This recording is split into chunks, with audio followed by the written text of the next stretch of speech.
Oh boy, where do I even begin?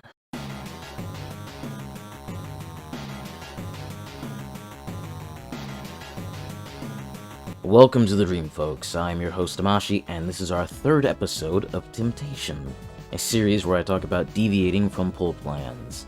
Normally I have a score for each banner, which is indicative of how much I am tempted to deviate from my current pull plans.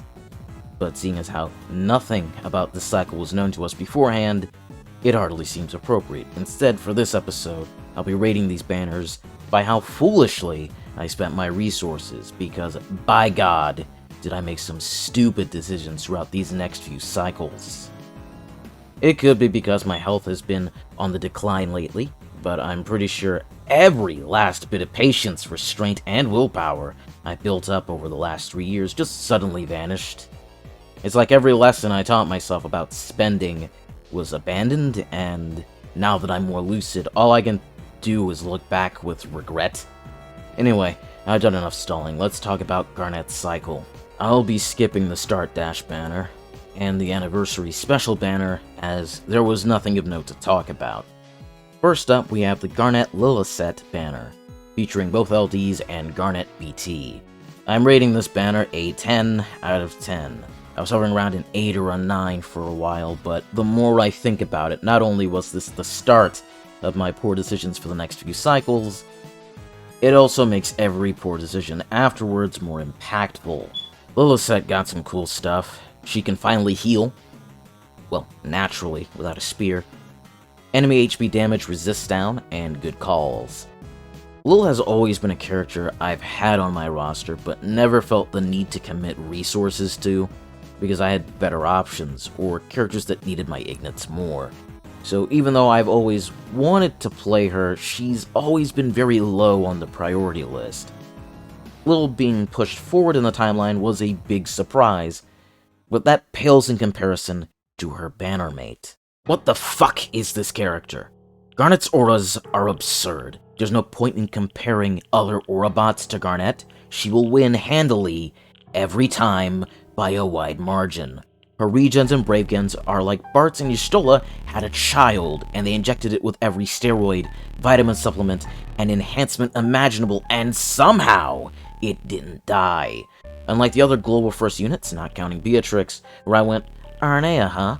I have Ultimacy, I think I'll be good without her. Or Core, where I went, I have Setzer and other units that fulfill his roles, I think I'm good.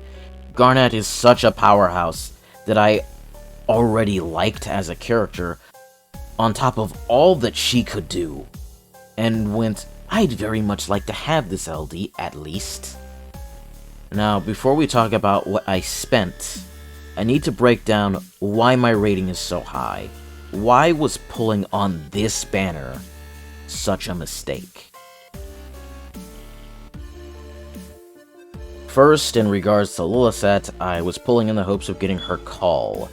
Had I stopped and thought for even a moment, I would have realized how stupid this is. I have Kurasame already, and in the case of HP damage up calls that don't have Imperil, I already have Gabrant and Dark Knight Cecil, and I'll be pulling on Seymour in the future. I really didn't need another one, as nice as that healing on the LD call is. In regards to Garnet, my greens are effectively planned 5 months in advance. Now we are getting extra BT mats as part of the anniversary, but that doesn't ensure I'll be able to green all the characters I want to, and green Garnet. Second, I already have a team ready for every fight that will be coming to Global from the JP timeline, so even if I did green her, where would I actually use her? Third, she conflicts with Kefka, my favorite character in all of Final Fantasy, and the character I'll be doing a saga on soon.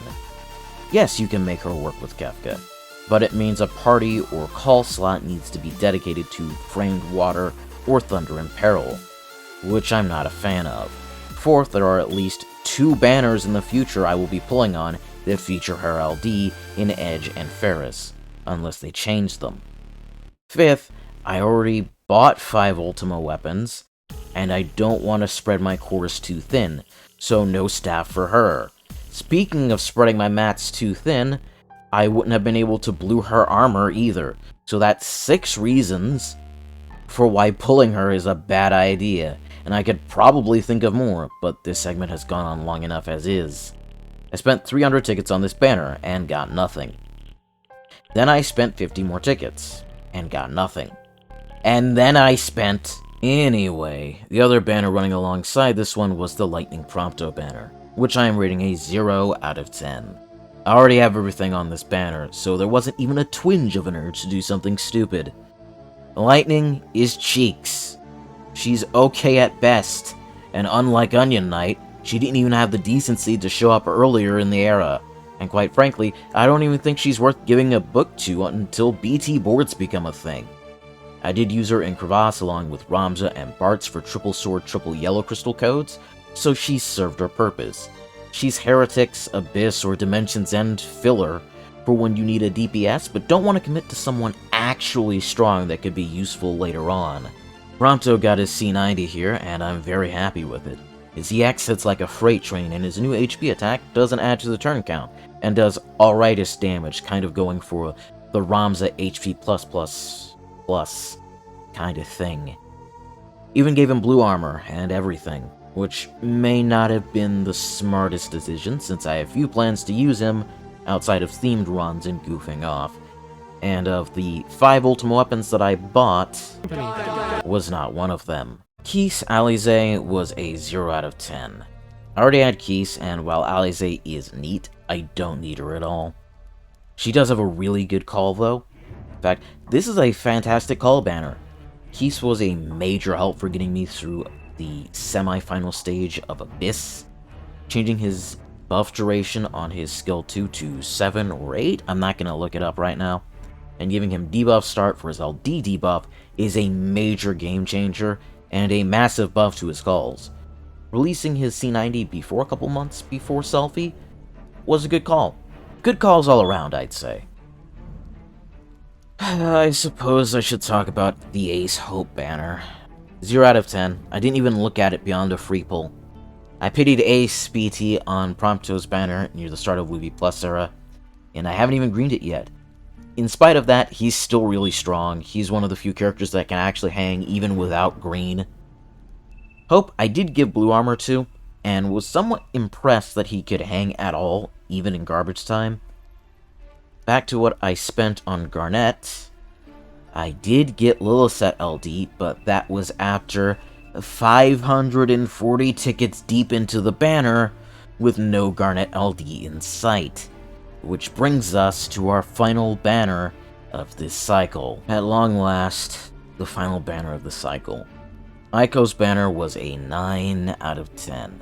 I spent 20 tickets and got Garnet's BT.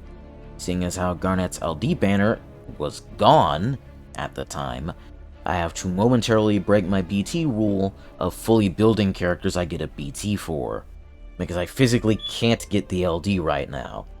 Since I couldn't play around with my new toy, I figured I'd very much like to get another new toy I could actually use.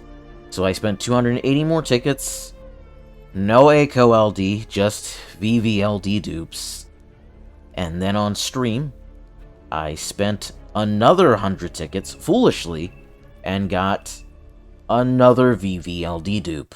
As for my thoughts on the characters, Vivi is pretty alright, especially in 3 enemy fights, which have been becoming a bit more common. But he's personally not what I'm looking for in a character. Eiko, on the other hand, I do firmly believe to be fundamentally broken for allowing the player to ignore orbs. If the fight has a lethal orb, and you have a few or even no characters to tick the orb up, she gives you a fighting chance of still beating the stage, so long as your damage output is good enough, and the stage doesn't absorb or outright counter wholly. And I would have loved to mess around with that concept. It's like messing around with Gao's Destroyer Rage in FF6. Re-raise for everyone! This will be the end of this episode of Temptation, but won't be the end of my bad decisions. If you liked the video, please remember to like, comment, and subscribe, as well as follow me on Twitch, which will be linked in the description and the pinned comment. I'm bad at promoting myself, and the YouTube algorithm certainly isn't helping, so I'd appreciate it if you'd help me out by spreading the video around. If you'd like to support me monetarily and help keep the lights on, subscribe to my Twitch channel, and suggest methods that would be easy for you to support the channel in the comments, so I could look into getting them set up. For example, PayPal or Patreon. That said, spreading the videos around does help a lot. That's all for today. Till next time.